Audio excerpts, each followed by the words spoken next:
Ashamaa harkafuun eeggam jirtu kabajamtoota hordoftoota sagantaa Yookoo Dooktararraa oduu waa'ee fayyaa kan torbaniin isin dhageessaa oduu waliin handarratu bushaati. Umuriin dhala namaa kan kana dura qoratamee kaa'amerraa waggaa tokkoon gadi bu'uun dhagahame. Qorannoon CDC'n dhiyeenya kana baase akka ibsutti umuriin dhala namaa kan kana dura kaa'ame waggaa tokkoon gadi bu'uu ibsuun gadi bu'uu umurii namaa kanaaf sababoonni garaagaraa akka jiranis ibseera.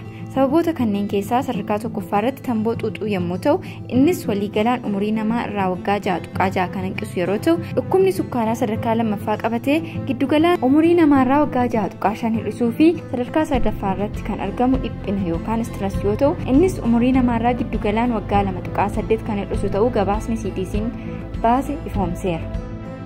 Hordoffii ulfaa gochuu dhabuun dubartoonni miidhamaa fi daa'ima mataa hin qabne dhalachuuf sababa ta'a jedhame. Dhala godhachuun akkasumas daa'ima fayyaa qabu argachuun kennaa waaqaati. Haa ta'u malee hordoffii dubartiin ogeessa fayyaa biratti qabaattu fayyaa ishee fi fayyaa daa'ima isheef baay'ee barbaachisaadha. Hordoffii kana gochuunis rakkoowwan dubartiin ulfa qofaa mudachuu danda'an adda baasuu fi yaaluuf carraa kan banu yoo ta'u akkasumas ulfa uumamaan rakkoo qabu kan akka mataa malee dhalachuu, dugda irratti dhiita qabaachuu fi mataa keessatti bishaan garmalee baay'inaan kuufamuu waliin dhalachuu kan isaan mudatu dursanii baruu fi murtoo barbaachisaa fudhachuuf gahee guddaa taphata.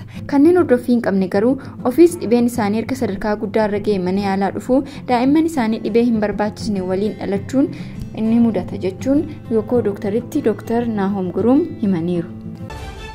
Kabajamtoota hordoftoota sagantaa Yookoo Dooktararraa oduu waa'ee fayyaa kan torbanii isiniif qindeessine kan hangamaa ture hanga torbaniitti nagaatti.